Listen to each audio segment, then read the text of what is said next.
Okay, so today I want to bracket the Thursday lecture. The Thursday lecture was maybe philosophy heavy and definition heavy. Like I said, it was the most important thing, but the importance really remains to be demonstrated. But take my word for it, that was the biggest lecture. But what I want to do is first review where we got, and then we're going to go through a bunch of examples. So what I call Epsilon machine reconstruction. How do you go from the specification of a process, specification of the word distribution, to discovering what the hidden states and transition structure is, right? That's what we did with the prediction game, right? But we all did it intuitively. Today, I want to show you there's nothing intuitive about it. It's completely mechanistic. There's a way of going from the process specification, the word distribution, to finding the hidden states. In some sense, finding the intrinsic representation. So that's today, might even be kind of a short lecture, depends on how straightforward the examples are that I present. So by way of review, right, so the endpoint was this thing I call the Epsilon machine. So for historical purposes, they're called Epsilon machines. It's a particular kind of hidden Markov model that are unifilar. We know what that is. But I have to convince you of that, because what we did on Thursday is I said, what we're really interested in is just prediction. And I went through a long series of constructions and steps in an argument that ended up with this thing here, this predictive or causal equivalence relation, right? And it was motivated by, well, maybe I over-explained it on Thursday, but a really simple idea. We're trying to predict this process, and we make this assumption or ansatz that the effective states of the process are groups of histories, each one of which leads to the same prediction. Right? So in other words, we don't make distinctions between histories if, having seen them, they lead us to the same prediction. Are we going to get into more into prediction later? Yes. Okay. I feel like prediction can be highly subjective. Right. Maybe I'm wrong there. No, that's a fair point. It typically is. So, right. So basically the idea is your partition would be dependent on your right. prediction. Well, okay, so that was the way the Thursday lecture started out. I allowed us to make any assumption. All I'm interested in from the golden mean process is predicting the number of ones. So that's a particular task I set myself, and that's obviously a subjective choice. And there are good and bad ways of doing that, and that was our sort of candidate scheme R, which as soon as I state that, it induces effectively a partition of the space of histories. It groups them in certain ways. Okay. So what I have to still prove to you is that this predictive equivalence relation is sort of the way, with capital THE, the way to do optimal prediction. Today we're going to do examples, so we get some idea of what the power and what the consequences are of assuming this relation. But then I have to come back Thursday, maybe next week, we're going to go through and I have to prove to you that this resulting representation, the Epsilon machine, is an optimal predictor. It's of minimal size and lets us basically calculate everything we're interested in information theoretically, or even coming up with good prediction algorithms. So it's a pretty outrageous claim, namely that this thing, again, given the specification of the process, that's up to you. You've got an experiment or a mathematical model, you have to come up with a word distribution. But once you give me that, the rest of this just follows. I apply this equivalence relation and things happen. So I'll show you mechanically how things happen, how we discover the hidden states. But it all starts from here. But I have to prove these properties that I was arguing for on Thursday, that actually does prediction in an optimal sense. Last Thursday, my notion of prediction was very general. All I wanted back were these future morphs, just distributions over the futures, okay? So in fact, that's how this is constructed, right? So I'll just state this again. So what we're doing is we have our space of histories, all these different histories, and we group into the same class two different histories when conditioned on those particular histories, S prime and S double prime. Lowercase means realization. So we've seen these two histories. We then do the best we can to predict the future. And when those distributions, future distributions, are the same, we say the process is in the same causal state. It's a little bit of a mouthful, but it really is just as simple as don't make distinctions between histories that are predictively effective. Why make a distinction? You can if you want. You'll end up with more partition elements in a larger model, but you don't have to do that. And then basically from this, basically everything is going to follow. But I will have to prove that to you with a series of, I think, constructive proofs. Okay, so this is the base here. And all the motivation last Thursday was to have this make some sense. But it's a pretty simple idea.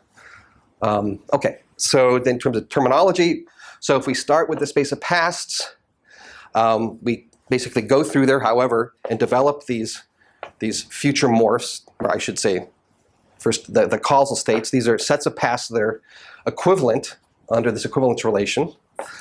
And then we also have this series of future morphs. Given that I know what causal state I'm in, I have the distribution over all the future sequences that could occur, right? And then we think of the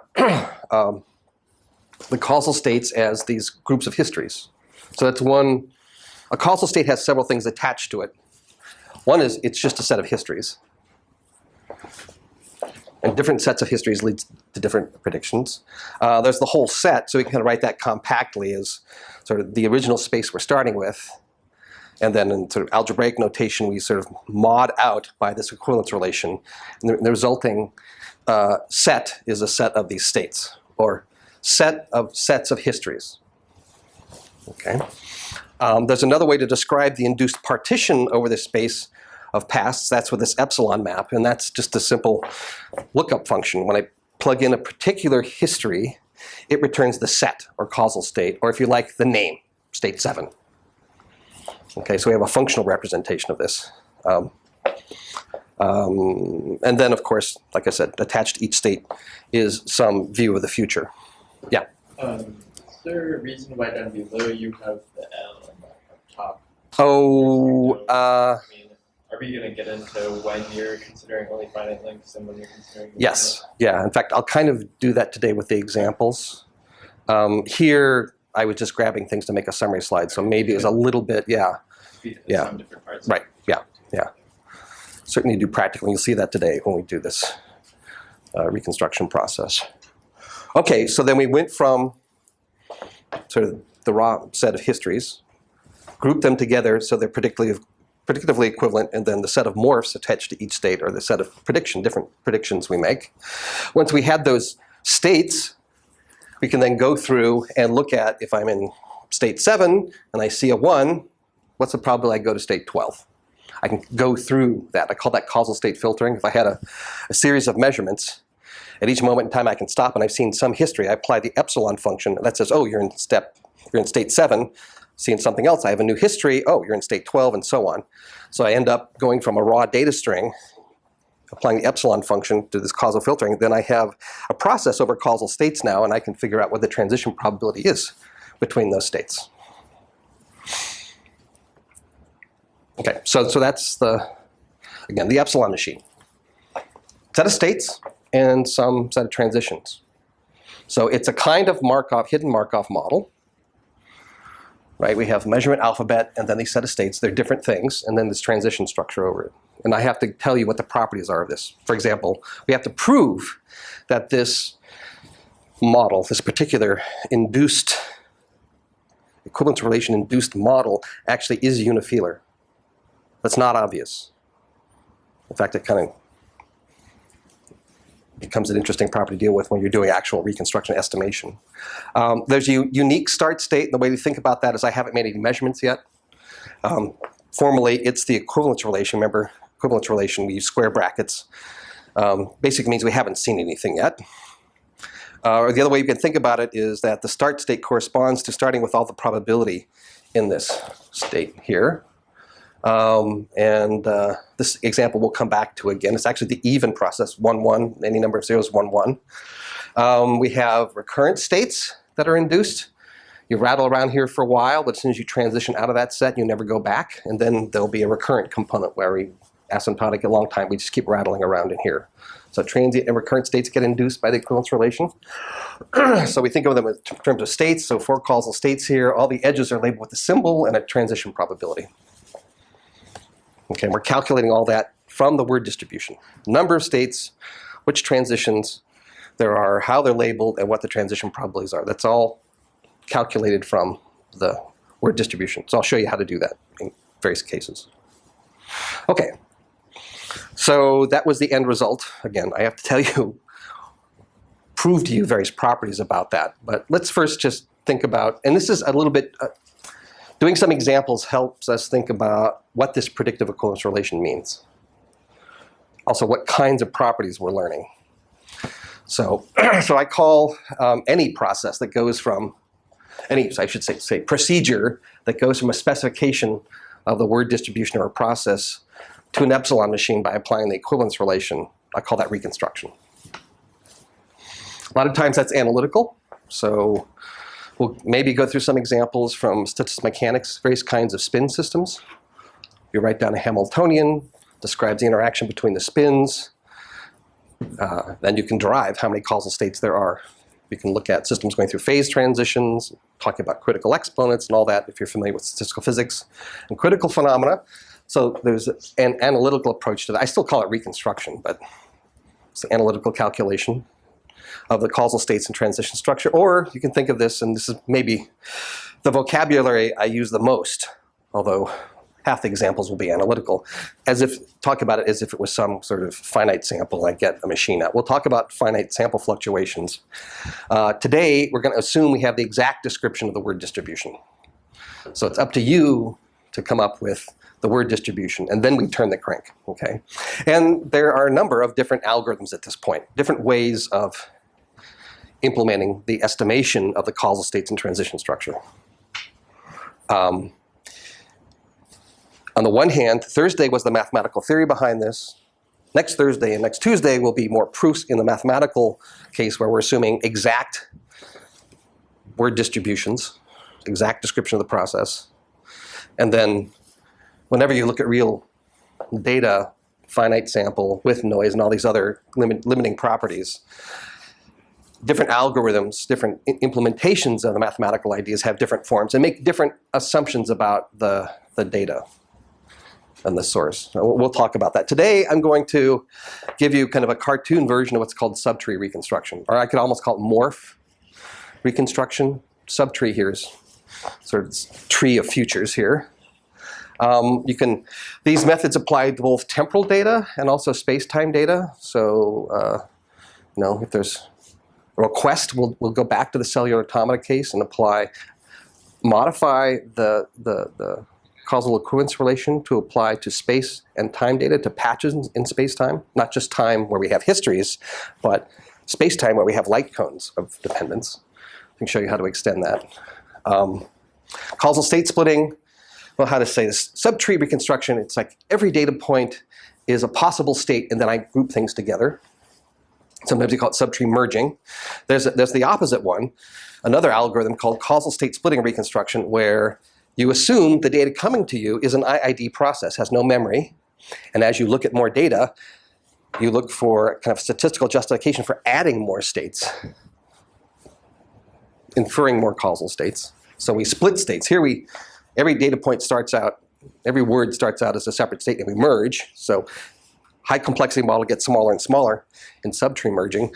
Causal state splitting starts with a single biased coin or multinomial process and splits and builds from below. The model gets more complex. So empirically, these kind of bracket the truth. They should converge in machine model size from above and from below to the truth. Spectral reconstruction, this is just a different kind of thing. We've been using this it goes from a power spectrum, so frequency spectrum, to an epsilon machine. Been using this to study the structure of complex materials using diffraction spectra, X-ray diffraction spectra. There's another approach we call the optimal causal inference. It's related to this method called the bottleneck.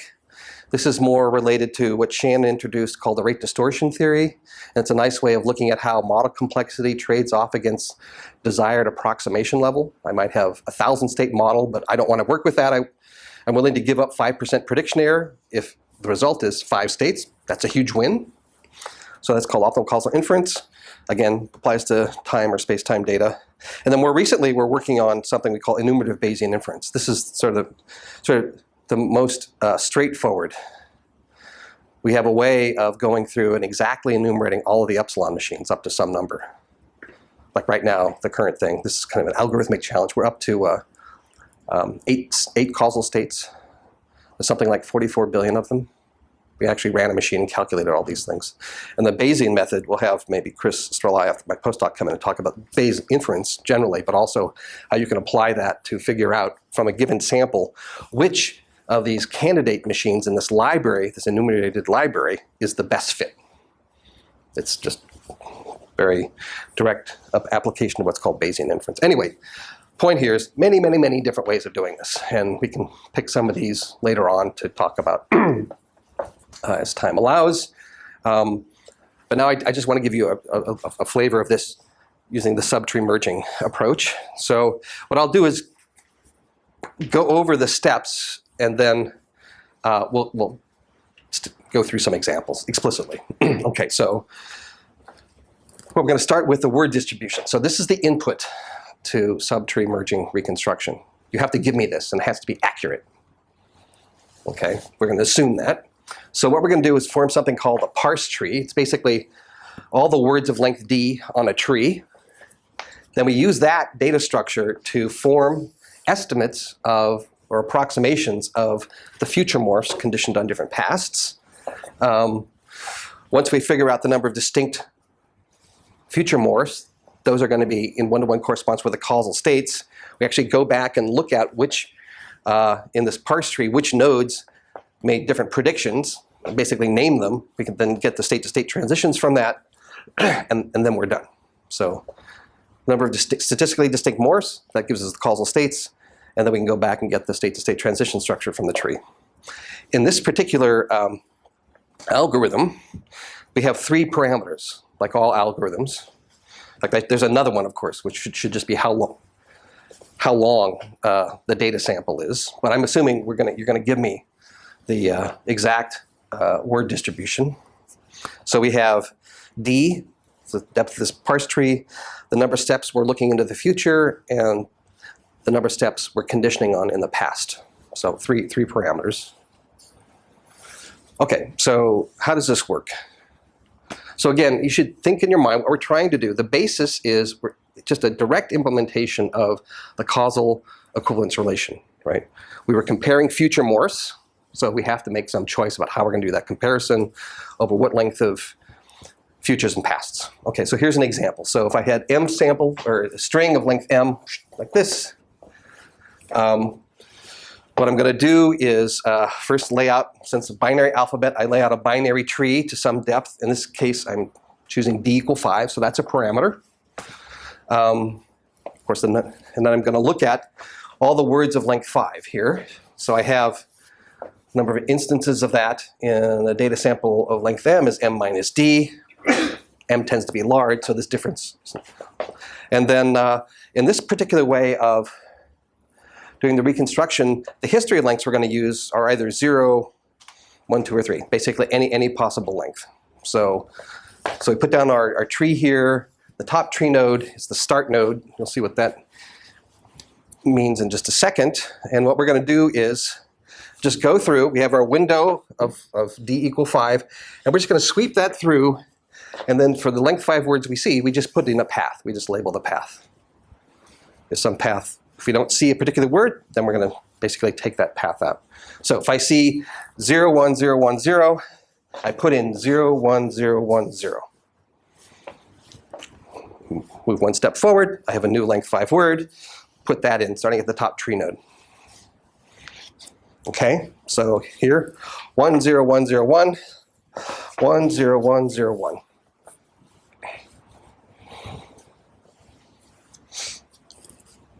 0, 1, 0, 1, 1, 0, 1, 0, 1, 1. So that was similar to a previous word, except the last symbol, that last little leaf was added. And then as we're doing this, the number of times we visit each node, even the start node, there's a little counter sitting there. Every time we hit the node, we increment it. And what we're doing, in a sense, is just keeping track of the number of words that lead to a given node. So if this says 13 after I'm done here, that means I've seen the word 0 13 times. Just that simple.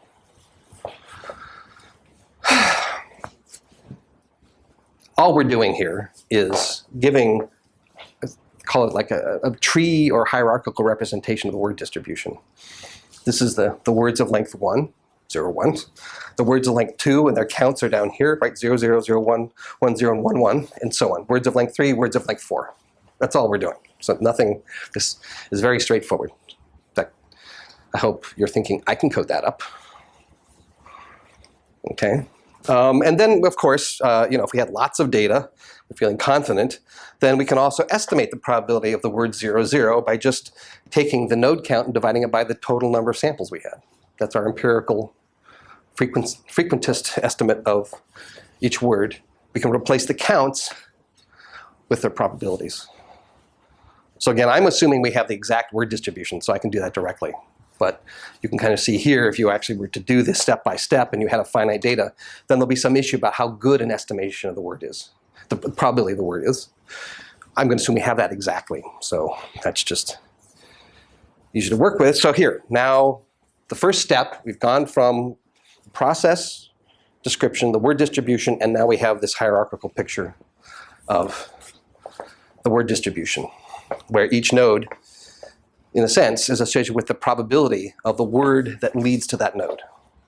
So the probability of 0, 1 in that example is we have this path, the word 0, 1 leads to here, and I store the probability there. Right, and that's, in other words, each one of these nodes is just some marginal distribution of this length D word distribution. Okay, so we just build that up.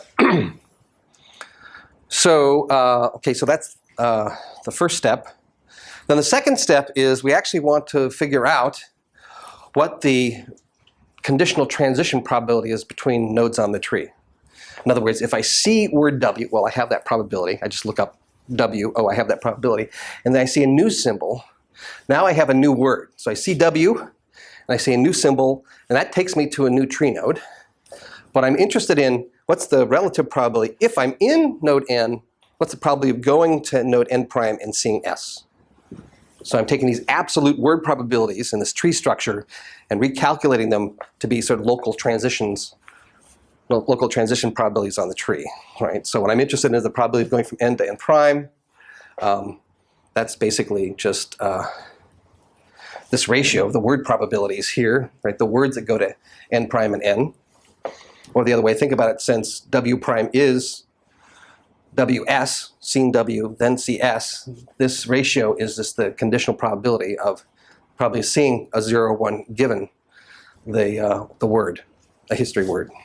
So I've seen some word, probably seeing 1 or seeing 0. Okay, so that's how we calculate that from the previous tree. Just simple. Before we had probability of W, probability of W prime, and we're just taking the ratio of those probabilities, and that then is a node condition transition probability.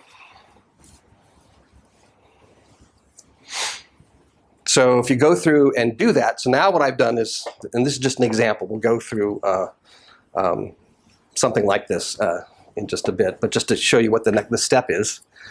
So now what I'm going to do is I've gone through and changed the absolute word probability tree into a tree that is just labeled with these node-to-node transition probabilities. I've just gone through and calculated the ratio, word here, and so on, all the way down. So every link between two nodes is now a symbol, 0 and 1, and a probability of seeing them. And I've just kind of filled in the numbers just to illustrate the next step is to find subtrees. So what I'm going to do is just look at paths of length 1 and future morphs of length 2. In other words, I'm going 2 steps ahead. So I'm trying to find all the future conditional distributions over the next 2 symbols given I've seen 1 in the past. Okay, so here's one example calculation. It's highlighted here in the red and green. Red is the history. So I'm going to ask, what's the probability of the next 2 symbols? Right, there are 4 of those. I can see 0, 0, 0, 1, 1, 0, and 1, 1, given that I saw a 0, specific. So, and then on the tree, the point here is to think about this, what this looks like on the tree. I've seen this one, so I'm in this tree node. And then I want to, given that, I want to calculate the probability of seeing 0, 0, 0, 1, 1, 0, and 1, 1. Well, how do I do that? It's pretty simple. Given that I'm here, the probability of seeing 0, 0 is just the product of those 2 transition probabilities, 4 9ths. So given that I saw a 0, my prediction I'm going to see 0, 0 is 4/9, or 0, 1 would be 2/9, and so on. So I just kind of wrote these out here. So given this, this is one of the morphs, right?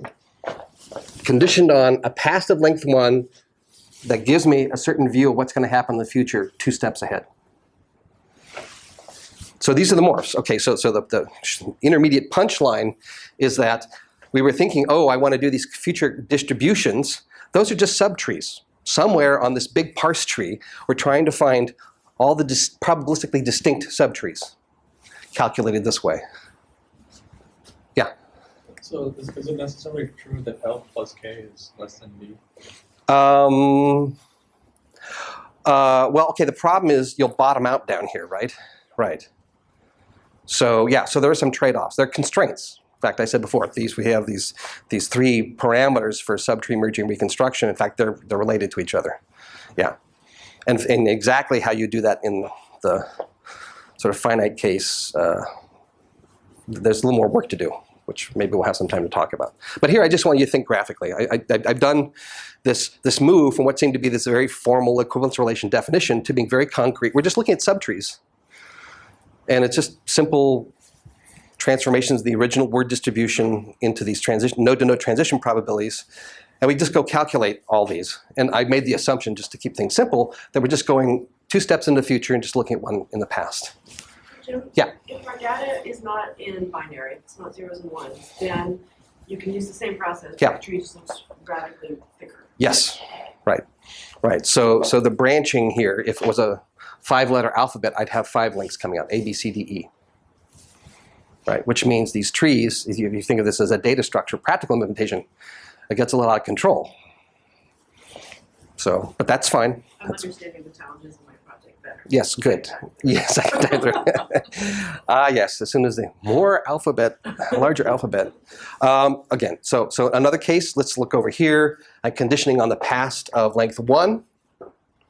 And then I look to see probably 0, 0, 0, 1, 1, 0, 1, 1. Those are slightly different numbers now. Okay, so we're calculating this morph. And if you look at this, so here is the future, 2 steps ahead, and we have these probabilities attached to those 4 sequences. Notice that these 4 probabilities, the ones I get if I've seen a 1, are different than these. In other words, the 2 morphs are different. This morph is different from this morph. They're different predictions in the way I'm using the word prediction.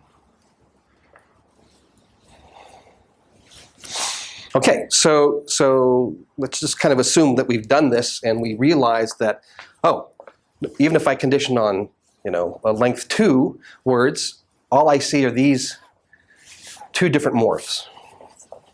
The 2 steps ahead, I had these 2 different distributions, and then I would say that we have these 2 different morphs.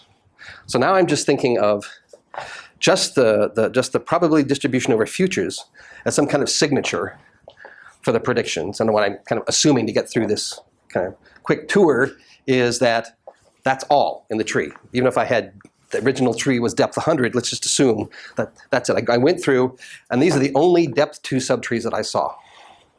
The only 2 morphs that I saw. Condition on histories of length.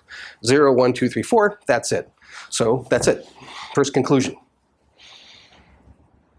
This process that made the word distribution from which I made the tree, the parse tree, has 2 causal states.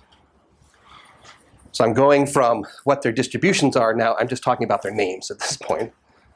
Okay. Then what I can do is go back into the tree, and I go to each tree node and I look 2 steps ahead and say, oh, is that morph A or B? And I put that name for the causal state up here. Right? Because if I haven't seen anything, that's the top tree node, I haven't seen anything, my prediction is that it looks like this, 2 steps ahead. Well, that's A, that's the subtree A. If I come down, if I've seen a 0, well, this is the example I gave you, then hanging beneath it, there's a depth 2 tree that's the B morph. If I saw 1, then I have the A morph. If I saw 1, 1, I have the A morph down here, and so on. I just go through and just relabel the tree nodes with the subtree name from the morph hanging beneath it. Well, that's handy, yeah? So did it just work out that way with the top-down match? Yes. In this example, we're going to go through all the different cases, all the base cases shortly. In fact, I will over-explain it, make it over-explicit. But I'm trying to make it, rather than seem abstract, it's completely mechanical at this point. I'm telling you all the little stages. I mean, these slides are explicit enough. You could at least go, in principle, after lecture, just go code it up if you wanted to, right? So, okay, so now I have this kind of relabeled parse tree. I have the causal states. I just put their names up there. What are the state-to-state transitions? I just read them off. Right? A goes to A on a 1 with probability half. A goes to B on symbol 0 with probability half, and so on.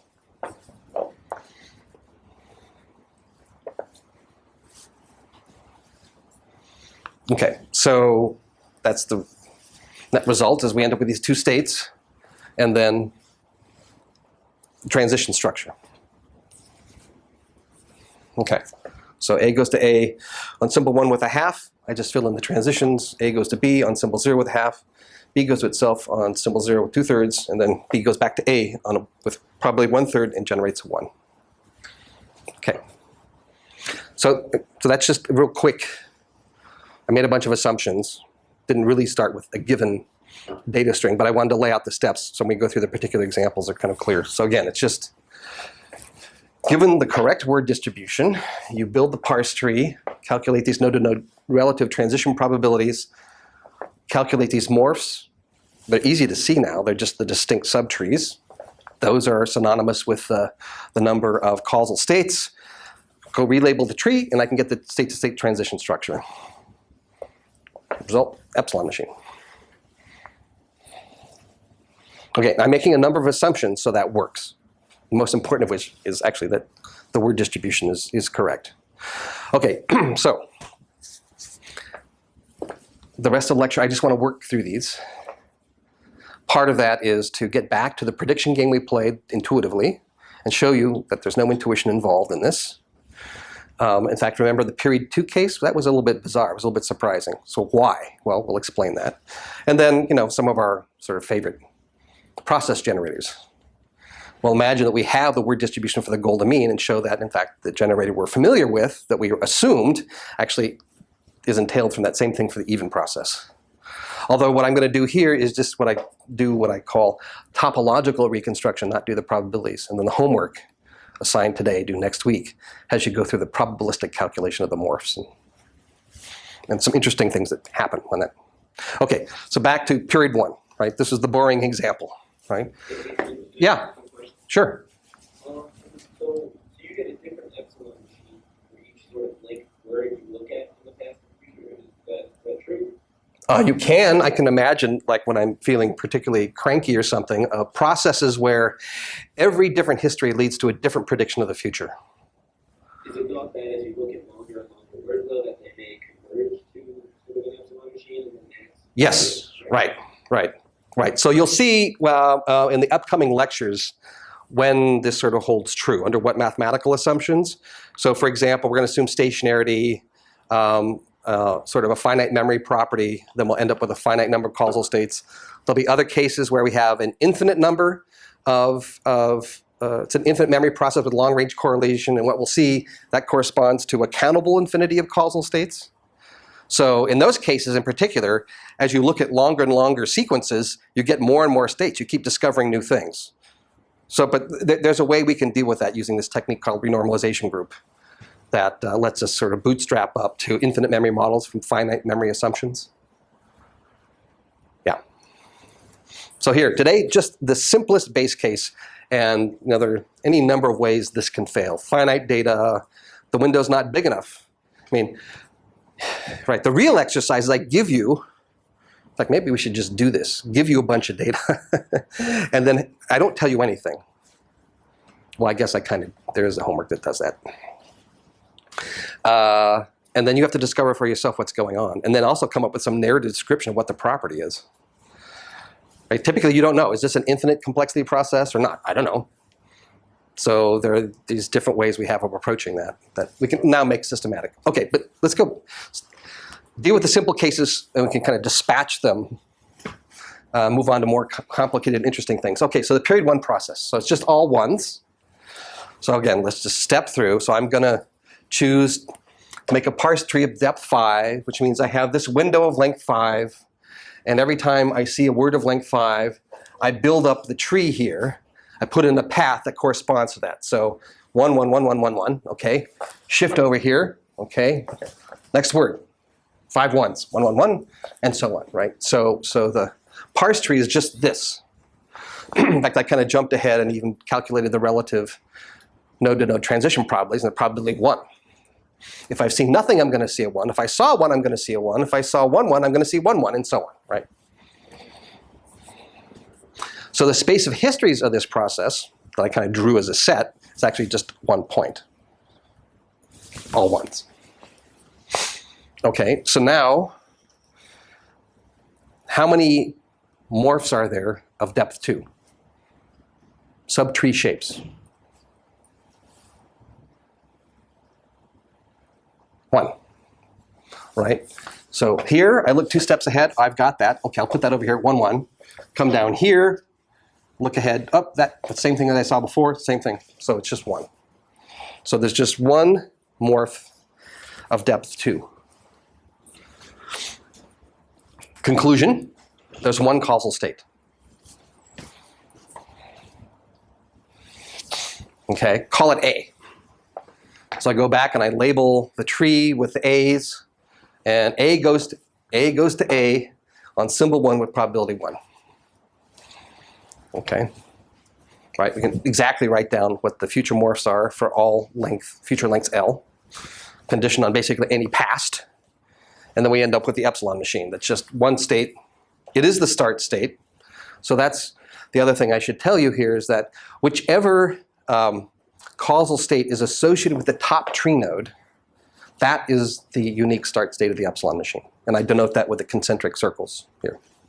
Okay, so A goes to A on symbol 1 with probability 1. We have this utterly trivial 1 by 1 symbol labeled transition matrices. Right? There's sort of no uncertainty as to what state we're in. What's the asymptotic distribution over the state? 1. Again, kind of trivial. If you remember how we calculated for unifilar hidden Markov models the entropy rate, well, okay, so I go to each state, well, in this case, state A with probability 1, and I look to the future, and what's my branching uncertainty? 0. So the information version of that is that the entropy rate's 0 for this. Statistical complexity. So last Thursday we talked about the size of model. Well, here we've got 1 state, and we apply p log p to the state distribution. Well, there is 1 event, A, that's completely certain. There's no information in that. So the statistical complexity is 0 bits.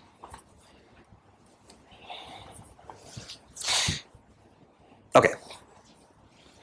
So this is genuinely flogging a dead horse at this point, right? It's all ones. Even the first time we did in the prediction game was obvious, but still, it's an important base case. And here's the other important base case. Remember the fair coin? So here, well, that was the previous sample, but imagine I give a long enough sample, or I just tell you it's a fair coin. It's the uniform distribution over words of any length. I build the parse tree of depth 5, and I'm kind of jumping ahead here just because it should be kind of obvious what the node-to-node transition probability should be. From every tree node, I get 50-50, 0-1 generation. Okay, so I do that, and then the question is, how many probabilistic distinct morphs of depth 2 are there?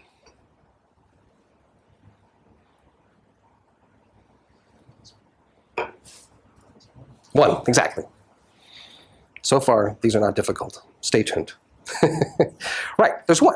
There's 1, right? You just go here, and you look down here, and you say, oh, actually 0, 0, 0, 1, 1, 0, and 1, 1. All 4 of their sequences have probability 1/4. And I make the same conclusion down here. No matter what history I condition on, I look, and it's making the same prediction that all length 2 sequences have the same probability. So there's just 1 morph. Again, call it A. Now, the space of history is actually the set of all binary strings, semi-infinite binary strings. It's a huge space, right? But we can still write down exactly in closed form what the future morph is for any condition on any sequence going L steps into the future. It's always a uniform distribution over length L binary sequences.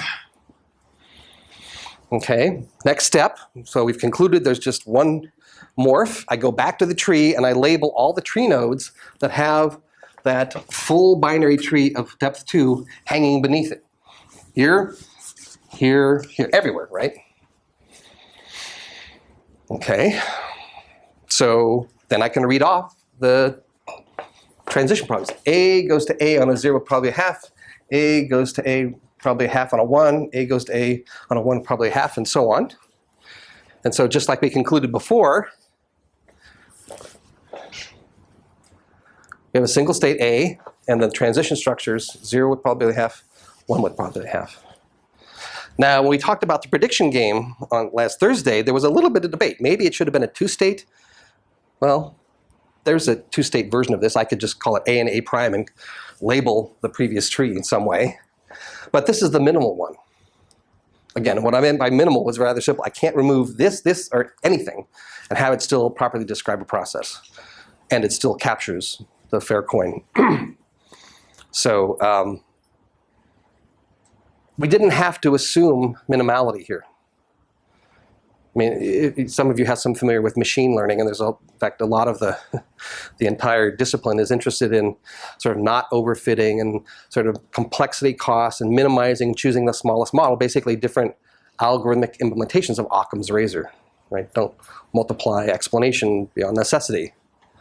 We didn't assume it. That fell out. That's entailed by the... Wouldn't we most likely get something more complicated for statistics, right? Yes, absolutely, right. And we'll talk about finite sample fluctuations, even for a fair coin.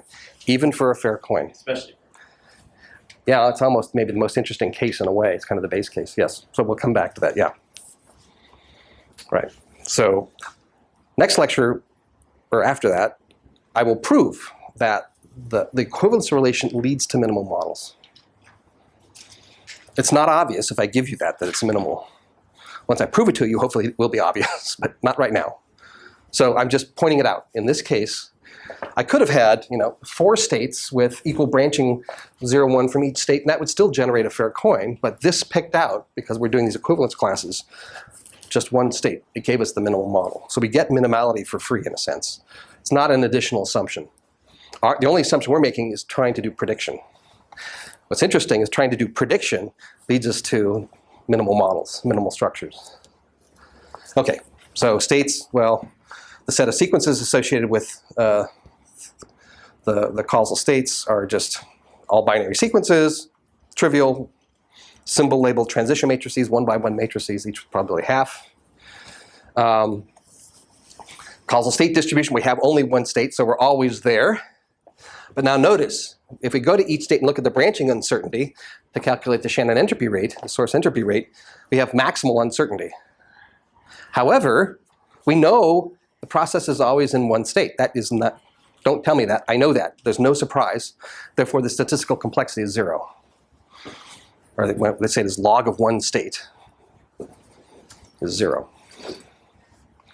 So we're going to come back and talk about, well, we talked a lot about degrees of randomness with the entropy rate, but we have to think a little more about what the statistical complexity means. Last Thursday I said, well, think of it like model size, roughly. It's kind of the uniformity of the distribution over states. If you have one state, then it's just 0. It's actually related to the amount of memory in the process. But that's something else I have to prove to you. So, okay, now let's just tweak things a little bit. We didn't do this on Thursday in the prediction game, but we did do this, remember, way back when we first started talking about word distributions and sequences.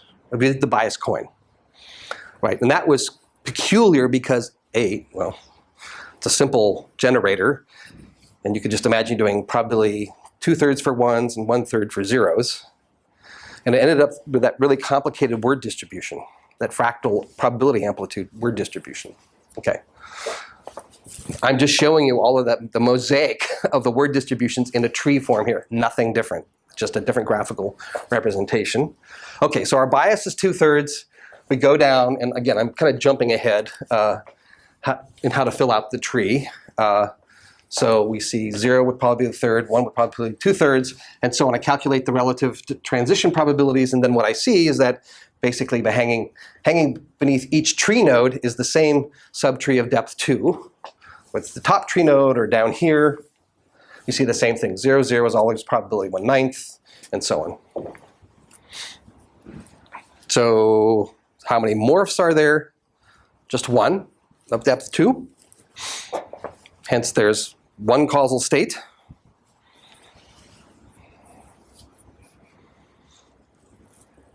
Same big space of histories. All sequences occur. What's changed from the fair coin is just this complicated set of probability amplitudes attached to each sequence. We can write out exactly what the morph is, conditioned on any history. We have this binomial distribution of futures. So that's nice closed form. So single state, we go back to the tree. We label each tree node with the subtree hanging beneath it. Well, that's all A's, as we sort of agreed on already. So that means we end up with a single state and then transition on a 1 with probability 2/3, transition on a 0 with probability 1/3. So simple 1-by-1 transition matrices, kind of trivial. This is a simple process. Again, asymptotic invariant distribution is just 1. Now, the branching uncertainty is the binary entropy function of 2/3. That's the bias we see at the single state. But the statistical complexity is still 0. We're always in state A. There's no state information per se.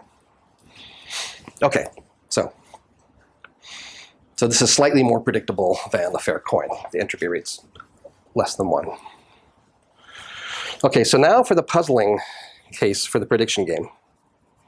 The period 2 process, right? So 0, 1, 0, 1, 0, 1. We go through, look at the word of length 5, 0, 1, 0, 1, 0, 0, 1, 0, 1, 0. Shift over here, I have a new word, 1, 0, 1, 0, 1, 1, 0, 1, 0, 1. Shift again, 0, 1, 0, 1, 0, 0, 1, 0, 1, 0. Okay, then it repeats after that to depth 5.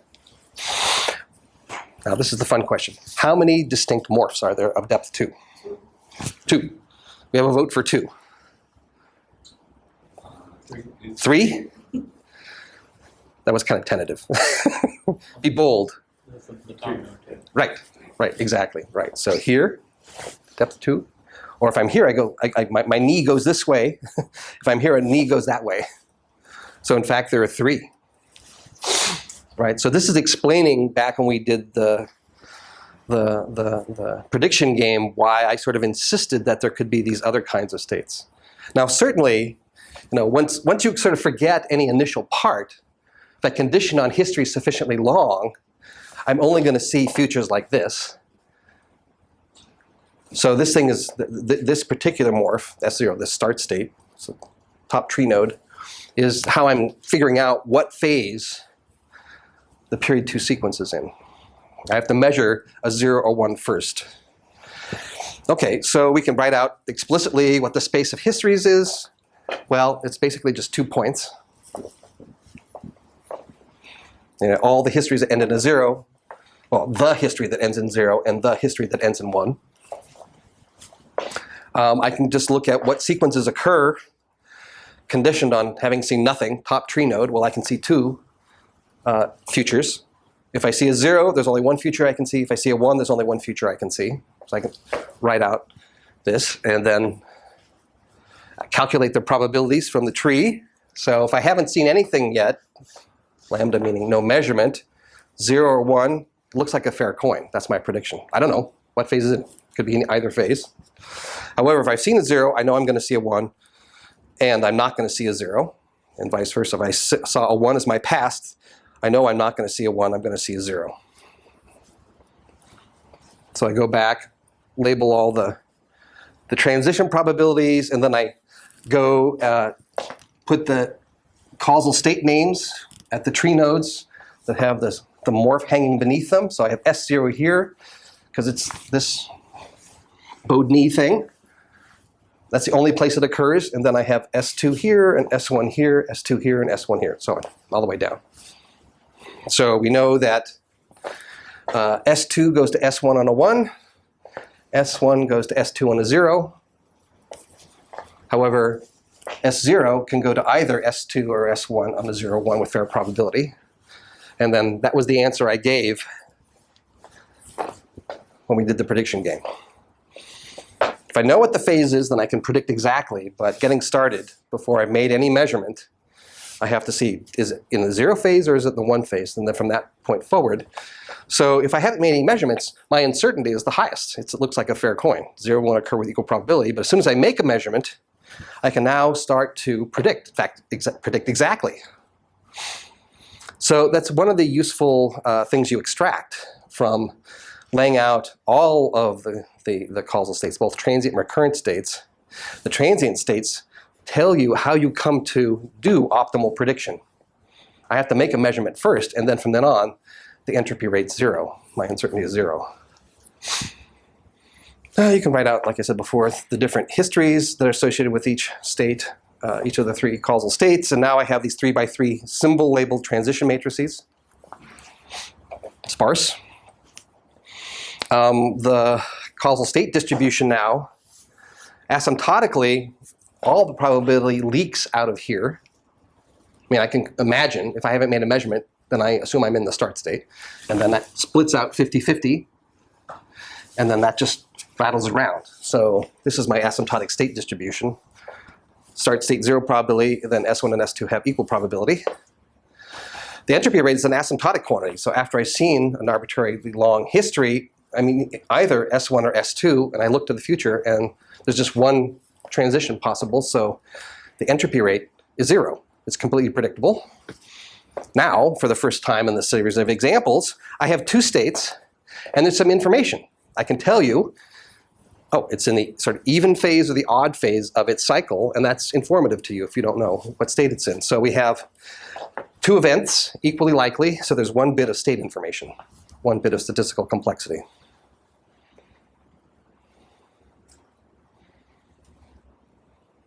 Right. What does that information mean? It's the amount of information in the phase. Yeah. So what happens to the 0 when you're given the statistical complexity, the top state? I mean, I don't know how to phrase the question, but like you're doing P log P. Right. We're doing P log P over this asymptotic state distribution. That's the way I defined it. Now you could say, now wait a second, I actually happen to be very interested for whatever my application is and how I come to know what the asymptotic state distribution, or there are other questions. How, if I start with all the probability up here, how does that actually relax onto the asymptotic state distribution? So that's a question about finite, the conditioning on finite length histories, maybe length 0 even, and how that relaxes. So there should be some question in your mind about, well, then how does, maybe there's something about how the initial putting all the probability up here and watching it flow down, that might be related to that transient information we were talking about when we looked at the block entropy and how that got to the asymptotic E plus H mu L, that linear asymptote. So yeah, so the transient states become important for questions like that. These are just time asymptotic quantities for now.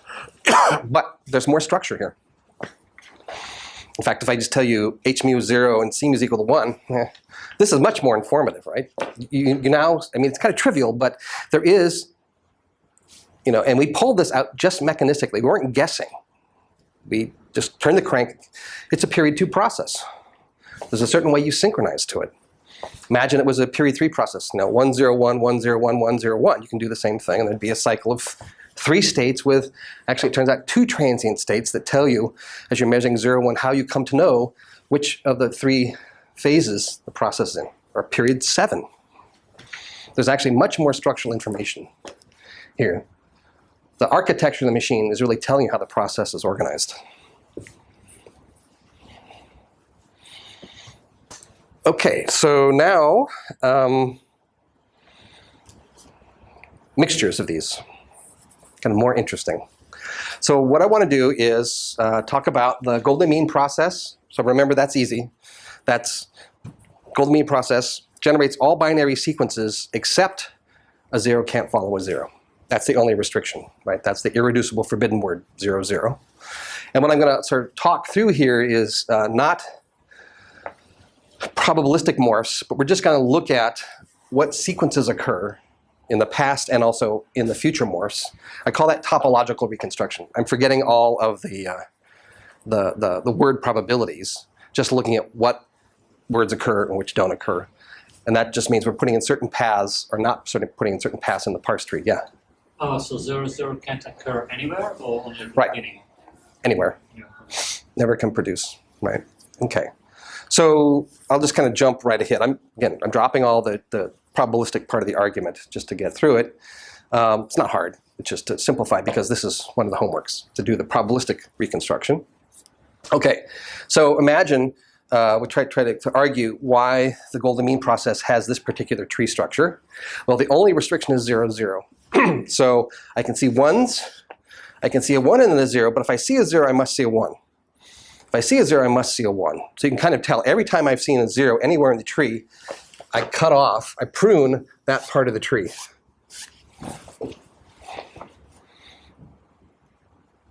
It's the same thing I pointed out when we were looking at that mosaic of word distributions, how 0, 0 occurs at length 2, and then it actually has a cascading effect of all the longer length word distributions where there are subsets taken out. And then sort of arguing in the limit infinite sequence, that's actually a Cantor set of sequences that are removed. So that's one way of looking at it is on this tree. One restriction has this infinite cascade of restrictions further down in the tree for longer words that are not allowed to contain 0, 0. Okay, so now the fun stuff. Okay, so now we're going to look at morphs of depth 2. So how many distinct morphs are there? 3. Very fast. Good. Where are they? Right, we always start at the top, right? So the top is going to branch, maybe like a coin flip and then a restriction here. And this part, 0 and 1. This one here? No, that one. 0 and then 1. Oh, this guy down. Okay, so this one here. So I see a 1 and then I can see a coin flip. And then the first part is 0 and the top part. This one here? No, from the up to 0. Here? And, yeah, 0. 0. And 1. 1. So this guy. Yeah. Isn't this guy the same as this guy?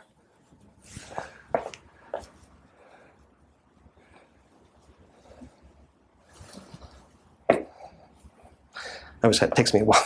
Right, okay. There's at least this guy. Okay, right. And then if I look here, I have this one. So that's the second one I haven't seen. If I look over here, well, that's branch and then a restriction. So this is the same as this guy up here.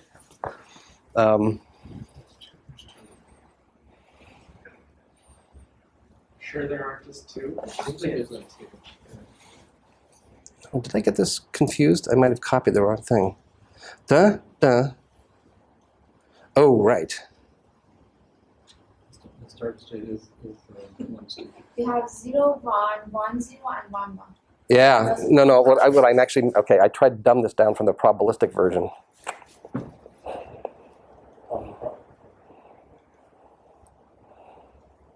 Oh, the start Right. state has different probabilities.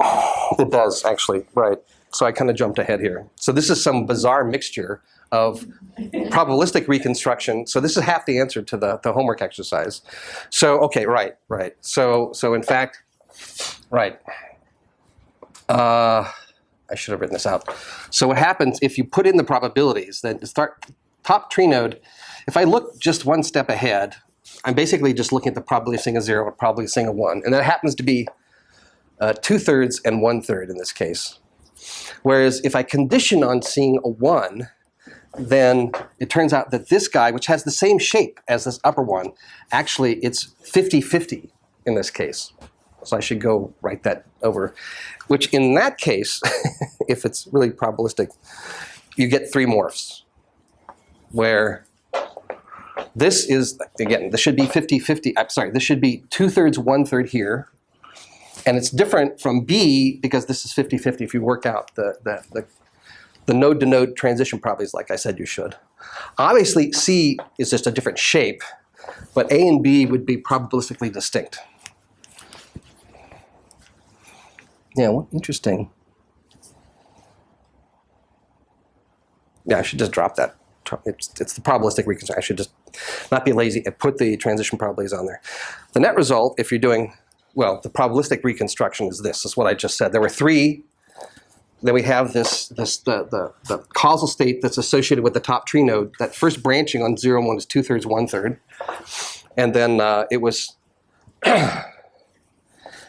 B. Once we've seen a 1, then going forward, B is a fair coin flip on a 0 and 1. And then since we saw a 0, leaving C, we have to see a 1 with probability 1 because no consecutive zeros. Right? Yeah. Sorry, kind of jumped the gun on the topological reconstruction. Right. So then you end up with this. So this is the answer to one of the homeworks, and what you're supposed to do is fill this out correctly. What I should do is just have an AB with these 2, and then you will then see that there are actually 3 if you look at the probabilistically distinct future morphs. Right. Okay. Does it make sense to say, I mean, looking at this model here, if you're not looking at probabilities, we'd say states A and B were equivalent. Yes. So it makes Right. sense that we... Right. And then the transition structure you'd get would be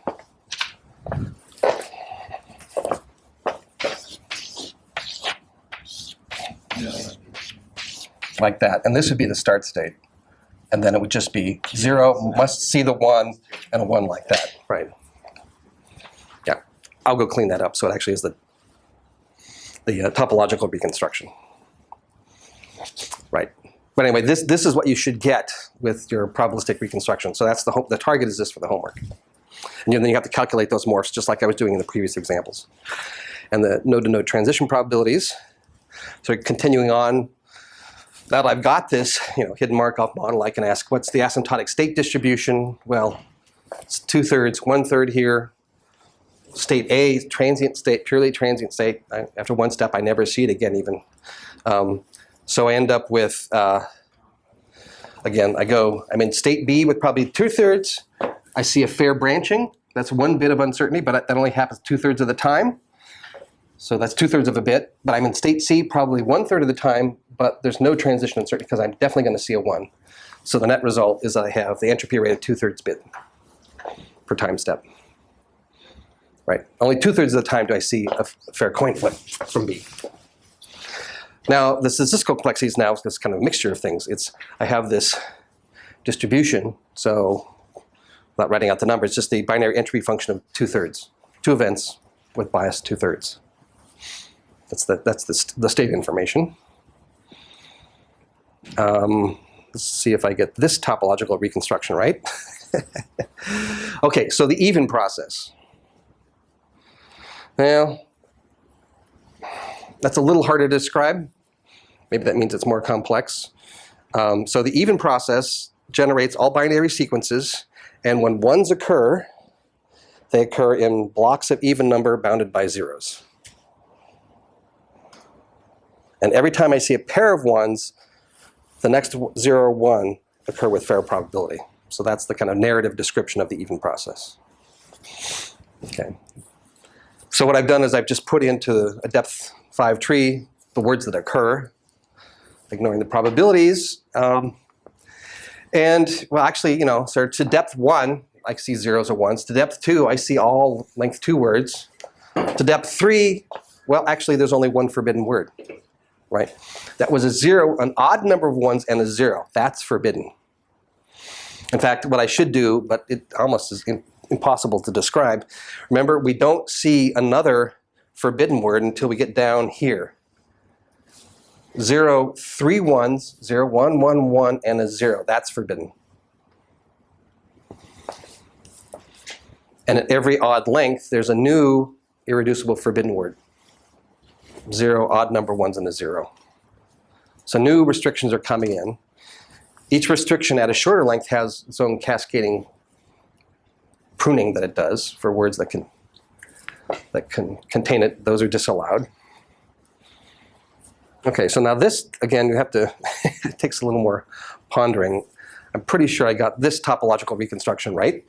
Okay, so to depth 2, and there's a bit of an issue here, right? So now we're starting to see structure over longer futures. You might imagine, well, maybe a parse tree of depth 6 would be better. So there's a bit of a trade-off here. And I'm kind of trying to guess these so I can put it on a graphic that we can actually see. Okay, so here's the parse tree again. So how many depth 2 subtrees are there? 4. We have 4. Well, okay, let's go through. So the way I write the algorithm, I go to each thing. I look at the signature, store that off, see if I haven't seen it. If not, I put it in my list. Go to this one, do the same thing. You just kind of go down. In this case, you're just looking for which words of length 4 occur. So here, top tree node, 2 steps ahead, we see all 4 binary sequences. Here, there's actually a restriction. I don't see 1, 0, so I put that aside, so that's 3. Come down here, well, that's this full binary tree of depth 2. I saw that above, ignoring probabilities. Sometimes we ignore this part, but sometimes we just take account for this. I mean, we have a start point as a different one Right. sometimes, but sometimes That was my mistake on the previous example. What I was showing you were the probabilistically distinct things. I was trying to set it up so I was giving you minimal information, minimal helpful information for the exercise. I gave you too much. So I did half. Yeah, I'll fix that in the slides. So, right. The previous distinction was a probabilistic distinction. So they are just A and B would have been the same if I was just looking at the topological, what sequences occurred in the future. So here, I don't know, I kind of do a pattern matching. I mean, it gets a little tedious. Notice if I'm here, I must see a 1, and then I have a branch. That's a new one there. I don't know, you can kind of go, I mean, it's sort of exhaustive. You kind of go through here, keep checking, then there's a decision criteria. Well, in this case, I know I can stop because I define what process we're looking at. So the net result for topological reconstruction is that there are 3.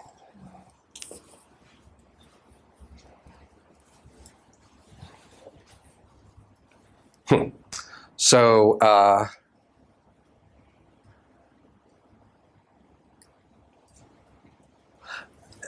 they're very, yeah.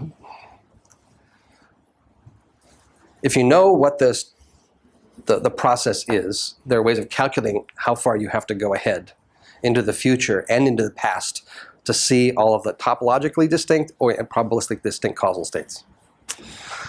Here, I'm just choosing the parameters so it works out.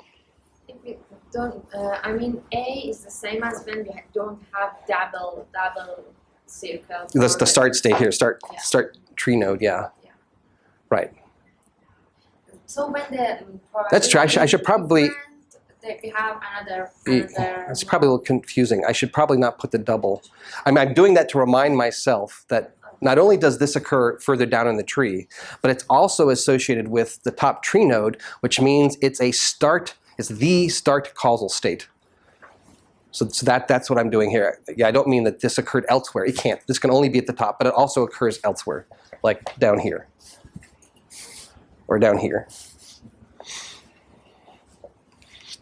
Okay, so now, I mean, at some point you start to realize why this is worth programming up. You do enough examples, it gets a little bit kind of tedious, but there's still interesting things to do it by hand, but don't have to do it too long. It is a procedure after all. Okay, so now we go back to the tree and label the tree nodes with their associated subtree hanging beneath them. Okay, so A here, start tree node, full binary tree, full binary tree, full binary tree. But if I see a 0, then I end up with this binary tree with this 1 missing for the odd length thing, and so on. B's down here, and then C is this C1, and then can branch. So I've gone through and labeled all of that. In fact, I even labeled down here because I was actually looking at a depth 6 tree. So that's an example where I actually had to look at words a little bit longer to get this to work out. I mean, from just looking one step below this tree node, I don't know that it's A. So I actually kind of worked it out, but I didn't display it because it gets very busy. Things shrink down. Okay. So what does this tell us? Topologically, A goes to A on a 1, A goes to A on a 1, A goes to A on a 1. Okay. A goes to B on a 0, B goes to B on a 0, and B goes to C on a 1, C goes to B on a 1, and so on. Notice that most of the tree nodes are just B's and C's. The only place I see A tree nodes is on this far left when I'm seeing 1s.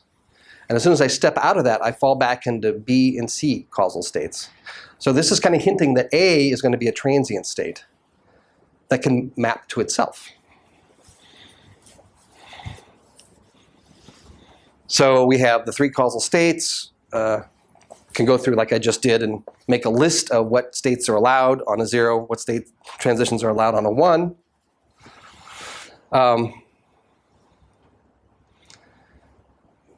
This is also kind of mixing things. So you end up with this 3-state picture, which I'm kind of jumping ahead here. Ignore the transition probabilities for now. But basically you end up with these 3 states. So here's A, the start state, goes to itself on a 1. As soon as I see a 0, I drop down to B. That was the only way of transiting out on the tree of that long series of 1s into the main part of the tree. And then from then on, what is this? Yeah, oh sorry. B goes to C on a 1, then I must see 1, and then B goes to itself on a 0. So now I'm putting in transition probabilities here as if it were a stochastic process. That's not really justified topologically. Sometimes what we do is if we just have a machine here without transition probabilities, we talk about the topological machine and we just as a default assumption assume that we have fair coin branching. If you want to calculate a property like the statistical complexity, you have to put a transition probability on there. It's kind of a null assumption.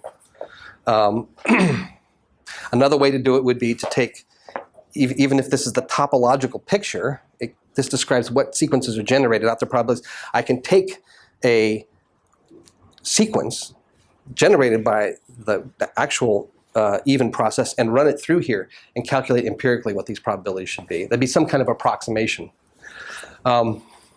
It turns out, and this is sort of the punchline, that maybe makes this distinction between topological reconstruction and epsilon machines and probabilistic machines clear. For the even process, it turns out there are 4 causal states, 4 probabilistic distinct causal states. So the full probabilistic reconstruction shows, in fact, it's almost like that previous single state, transient state that looped to itself on a 0, it kind of splits. There's some modulation of the future probabilities that you have to keep track of. So I actually now have this loop in the transient states, which means I can stay here as long as I keep seeing 1s. Of course, the probability of that goes down exponentially fast, and eventually I see a 0 and leak into the 2 recurrent states, like this. So that should look familiar. This is the actual, way we've been thinking about the even process as a generator with those transition probabilities. So you can go calculate these things out like that. So 4x4 transition matrices. The entropy rate, well, that's easy. It's really just 2/3 of the time I'm in C. Did I put down the asymptotic transition state probabilities? No. Probably C. C is seen with probably 2/3, D probably 1/3. When I'm here, I have a fair coin flip, so that's 2/3 of the time I see 1 bit of uncertainty, but if I'm in D, I'm going to see 1, so that doesn't add. So I just have, just like the golden mean process, the entropy rate's 2/3 per time step, and also the same statistical complexity. I have these 2 events, C and D, probably 2/3, probably 1/3, that's the state information. Okay, so the homework is to elaborate on the topological reconstruction here and write out the probabilistically distinct morphs. And as a guide, you should be getting this as the end result. It's not too bad. So you might find it handy. Sometimes when I'm doing these calculations by hand, it's nice to have that binary tree there, the parse tree. So I have some PDFs of parse tree paper and morph paper over here. You can download and print out and try it by hand first. Just kind of saves drawing this branching tree, which if you do it by hand is just, it gets lopsided. So reference for that. Okay, so that's it. So these examples, just, again, it's a procedure. We just go through this and we get to discover the number of states and the transition structure in a process. Again, starting with, it's assuming we're given the word distribution. So in any practical application, this breaks into 2 steps.